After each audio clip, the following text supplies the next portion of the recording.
tujuan pembelajaran kita adalah untuk mengetahui hubungan antara individu dengan individu, individu dengan kelompok, kelompok dengan kelompok yang saling mempengaruhi satu sama lain dan bermanfaat dalam kehidupan sehari-hari bagi siswa. Bismillahirrahmanirrahim. Assalamualaikum warahmatullahi wabarakatuh. Selamat pagi semuanya, Solihah.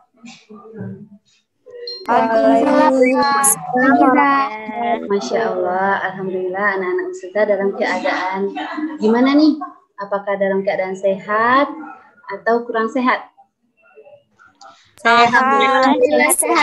Alhamdulillah dalam keadaan sehat. Oke, sebelum kita memulai pembelajaran hari ini, mari kita berdoa terlebih dahulu ya. Berdoa mulai. Bismillahirrahmanirrahim. Raditu billahi rabba wa bil islami dina wa bi muhammadin nabiyya wa rasulullah. Rabbi zidna ilma warzuqna fahma. Amin. Semoga ketika kita mengawali semua dengan doa, maka pembelajaran kita hari ini diberkahi oleh Allah. Amin. Dan untuk memulai pembelajaran hari ini yaitu terkait tentang sosiologi, mari anak-anak ustazah semuanya absen terlebih dahulu nih. Ada berapa yang sudah hadir? Silakan angkat tangan berupa stiker maupun tanda love. Silakan. Oke, Syarifah Aini hadir. Siapa lagi? Oke, Alia Hanum hadir, Rafida hadir. Oke, Roza hadir, Manda hadir. Oke, Cinta hadir. Sael hadir nggak nih? Mana nih ya? Stikernya oke hadir, Masya Allah. Ali hadir, Ali. Stikernya Ali. Mana Ali tadi? Oke, pintar, Masya Allah. Silakan turunkan ya. Yang sudah absen, turunkan lagi stikernya. Luar biasa.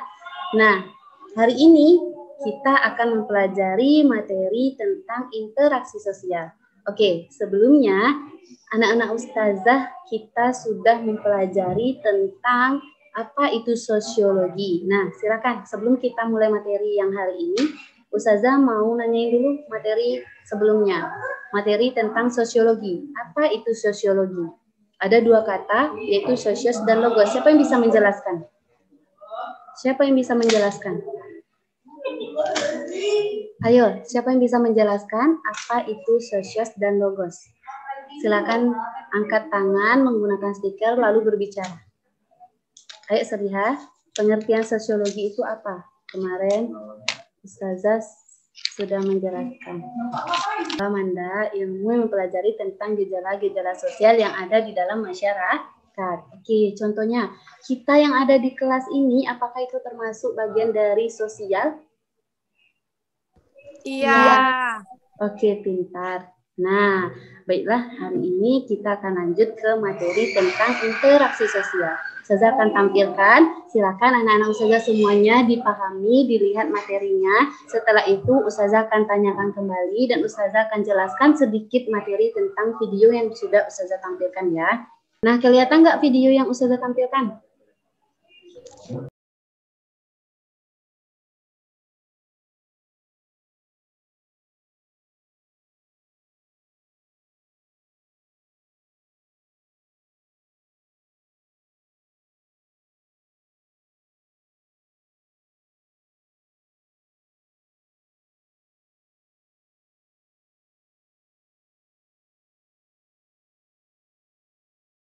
Tentang interaksi sosial. Nah, di sini ustazah akan menjelaskan kembali sedikit apa hasil dari video yang sudah ustazah sampaikan. Di mana interaksi sosial itu sendiri adalah hubungan timbal balik antara individu dengan individu, individu dengan kelompok, kelompok dengan kelompok. Di mana individu dengan individu contohnya adalah Desdayanti atau dengan Zulfa. Nah, itu termasuk bagian dari hubungan interaksi individu dengan individu. Sedangkan individu dengan kelompok itu hubungan antara ustazah dengan seluruh anak-anak ustazah yang kelas 11 IPS Ahwat di sini. Nah, selanjutnya sedangkan kelompok dengan kelompok itu antara kelas 11 Miss Ahwat dengan kelas 11 Miss Ihwan. Nah, itu merupakan bagian dari hubungan kelompok dengan kelompok. Nah, tadi yang sudah ada di dalam video juga ada beberapa. Ada dua bentuk interaksi sosial di mana yang pertama proses disasosiatif dan proses asosiatif. Nah, proses asosiatif itu sendiri apa tadi? Nah, itu merupakan adalah interaksi sosial yang bersifat positif. Sedangkan disasosiatif adalah lebih bersifat ke negatif. Salah satu contoh dari asosiatif adalah adanya akulturasi, di mana percampuran dua budaya dengan tidak meninggalkan budaya lamanya. Nah, itu termasuk bagian dari akulturasi. Sedangkan asimilasi yang merupakan bagian dari asosiatif itu adalah percampuran dua kebudayaan dan meninggalkan budaya lama dengan membentuk budaya baru. Nah, itu merupakan bagian dari asimilasi.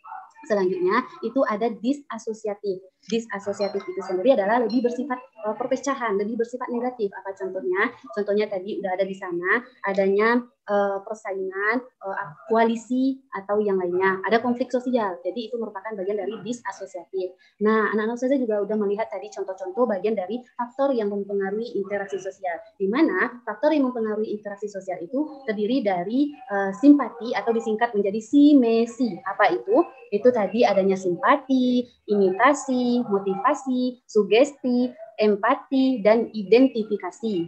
Nah, dari yang tadi itu sudah lengkap juga contoh-contoh yang sudah Ustazah berikan. Sekarang Ustazah mau tanya nih kepada anak-anak Ustazah, apakah anak-anak Ustazah sudah bisa memahami materinya dari video tersebut atau belum?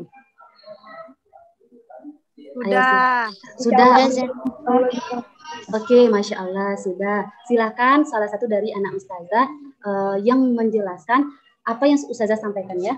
Nih, misalnya Ustazah kasih nih satu tulisan, itu tulisannya, sabar ya. Nanti anak Ustazah harus tebak apa itu pengertian dari yang Ustazah tulis. Ini kelihatan nggak? Kebalik ya? Kelihatan. Apa itu? Sugesti. Oke, pintar. Sugesti. Coba tunjuk tangan siapa yang bisa menjelaskan apa itu sugesti. Ayo. Ayo, silakan. Pengaruh atau rangsangan. Oke, pintar. Pengaruh atau rangsangan. Apa contoh dari sugesti, Loza? Kayak seseorang mengiklankan sampo sehingga orang tuh tertarik dengan sampo yang diiklankan itu. Oke, Masya Allah, pintar. Ada nilai tambahan untuk Loza. Itu benar yang disampaikan teman-teman anak Ustazah bahwa sugesti itu adalah rangsangan atau dorongan seseorang untuk terpengaruh dengan apa yang disampaikan oleh orang lain. Apa contohnya? Contohnya iklan nih, yang harusnya anak-anak Ustazah tidak bermanfaat. Misalnya iklannya tentang hand body, tentang parfum, tentang sampo. Nah, itu sebenarnya nggak bermanfaat bagi anak-anak Ustazah, tapi karena terpengaruh dari iklan tersebut, maka anak-anak Ustazah membeli produknya gitu. Berarti itu sugesti, terangsang apa yang sudah disampaikan oleh orang lain. Nah, apalagi siapa yang bisa ngasih tahu apa itu empati? Ya. Empati. Oke, silakan Zulfa. Empati itu Oke, coba Zulfa. merasa tertarik kepada orang lain atau sekelompok orang. Oke, lihatkan wajahnya Seliha biar Ustazah juga bisa nih. Apa Zulfa? Merasa tertarik kepada seseorang gitu aja. Oke, pintar, merasa tertarik kepada seseorang. Itu apakah simpati atau empati? Bedakan ya antara empati dan simpati.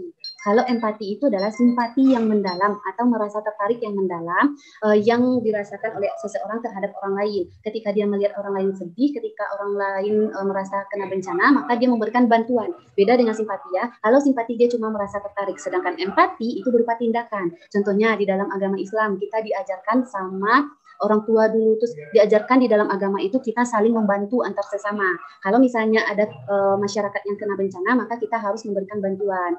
Itu kan kalau di dalam ajaran kan? Betul nggak? Nah, apa contoh? Oke, apa contoh lain lagi yang berkaitan dengan kita tuh diajarkan di dalam agama kita kalau kita itu peduli terhadap orang lain? Apa contohnya? Tadi Ustazah nih, contohnya Ustazah memberikan bantuan kepada orang yang kena bencana banjir. Contoh lainnya apa? Coba Manda. Membujuk teman yang lagi sedih. Oke, pintar, membujuk teman yang lagi sedih. Terus setelah dibujuk dia apa? Kita harus bertindak gitu.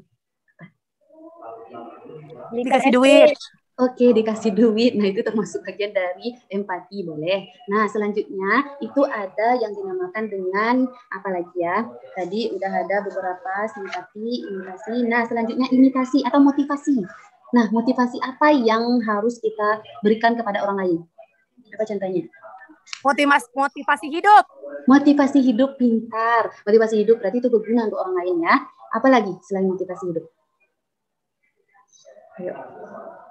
Apalagi Saran, yang- saran. Oke, saran pintar. Masukan biar makin rajin belajar, Zah. Oke, pintar masukan agar rajin belajar. Nah, apalagi yang merasa anak-anak ustazah tuh motivasi. Misalnya nih, anak-anak ustazah mau mengikuti kegiatan yang ada di sekolah. Motivasi anak ustazah itu apakah dari orang tua, teman sebaya, atau lingkungan? Dari guru Lingkungan. wali kelas. Oke, pintar dari guru wali kelas misalnya, berarti itu termasuk motivasi. Nah, siapa yang bisa kasih tahu ustazah, siapa ahli yang memberikan salah satu motivasi yang berkaitan dengan keagamaan atau Islami? Siapa yang bisa? Ayo. Ustadz Somad. Oke, pintar. Ustadz Somad, beliau memberikan motivasi apa? Motivasi banyak, Zah. Jangan pacaran, motivasi hidup, motivasi masuk surga. Oke, pintar. Masya Allah, Manda dapat nilai tambahan ya dari ustazah masuk surga. Nah, salah satu yang terfavorit itu materi ceramah yang disampaikan Ustadz Abdul Somad tentang apa? Tentang apa, Man? Yang berguna sekali bagi Manda sampai sekarang. Ayo. Iya. Kalau saya Ustadz siapa? Saya lupa. Yang dia bilang kalau siap sholat tuh baca ayat kursi. Tapi saya lupa Ustadz siapa. Oke, Katanya Ali Jaber. Iya, Ustaz. Ya. Iya, Zah, iya. Oke, pintar. Syekh Ali Jaber memberikan motivasi kepada kita. Apa salah satunya? Anda? Itu siap sholat baca ayat kursi, katanya nanti lewat siratul mustaqimnya cepat. Oke, pintar, Masya Allah, lewat siratul mustaqimnya cepat. Nah, dari yang sudah kita pelajari ini, kita udah ada tanya jawab, anak ustazah udah menjawab apa yang ustazah tanyakan. Ada nggak pertanyaan khusus yang akan diberikan ke ustazah terkait materi hari ini? Ada nggak? Ada nggak? Ayo, ada nggak pertanyaan? Apakah Insya Allah sudah jelas ya. Oke, alhamdulillah, Masya Allah, udah jelas. Makasih ya untuk anak-anak ustazah semuanya. Semoga apa yang kita pelajari hari ini bermanfaat. Nah, demikianlah pembelajaran hari ini. Semoga apa yang kita pelajari itu berguna untuk kedepannya. Tidak hanya di lingkungan sekitar, tapi juga berguna untuk masyarakat sekitar. Oke, Amin. amin. Kita akhiri dengan membacakan Alhamdulillahirrahmanirrahim dan doa kafaratul majelis. Subhanakallahumma wa bihamdika asyhadu an la ilaha illa anta astaghfiruka wa atubu ilaik. Amin. Amin. Warahmatullahi wabarakatuh. Waalaikumsalam warahmatullahi wabarakatuh.